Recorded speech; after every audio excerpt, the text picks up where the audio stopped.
Today is the sixth Saturday of Lent, and I'm reading from Walter Brueggemann's book, and today is entitled The Big Yes. Moses called the place Massah and Meribah because the Israelites quarreled and tested the Lord, saying, "Is the Lord among us or not?" Exodus 17, verse 7. This story puts Israel in the wilderness between slavery and the land of promise. Israel has a rich and embarrassing memory of the wilderness, about how Israel conducted itself in a time of danger and deficit. The theme of wilderness is an appropriate one for Lent, for Lent is about being in thin places without resources and being driven back to the elemental reality of God, the reliability of God, and our capacity to trust God in the thin places where there are no other resources. What happens in this transaction is that the water question, material, concrete support for life, is turned into the God question concerning the one who leads us beside still waters. As a result, they dared to ask the question, "Is the Lord among us or not?" The Bible does not everywhere assume that God is present, but knows about the dry places where God's absence is overwhelming. They asked the God question about the water problem because they knew they were up against it in their need and had no alternative.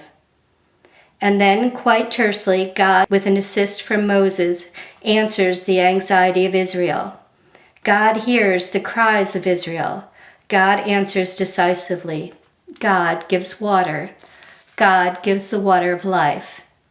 And when God gives water for life, Israel's deep question is answered. Yes, the Lord is among us. Yes, God has the capacity to transpose wilderness into an arena for life. Yes, God is reliable. Yes, God is faithful. Yes, God is an adequate source for life in a context of scarcity and anxiety. The story does not explain, any more than we explain, Easter after Friday, well-being after Lent. And the reason we do not explain is that we are looking to God, the one who holds all circumstances and all emergencies, all possibilities and all needs and all gifts in God's own hand, the one who says yes. The story is about God's inexplicable capacity to do well-being in a world that has been shut down.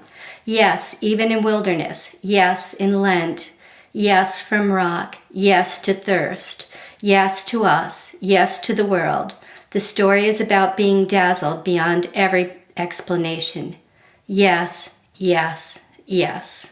God of yes, you continually show yourself faithful in the face of scarcity, in the barrenness of our wilderness places.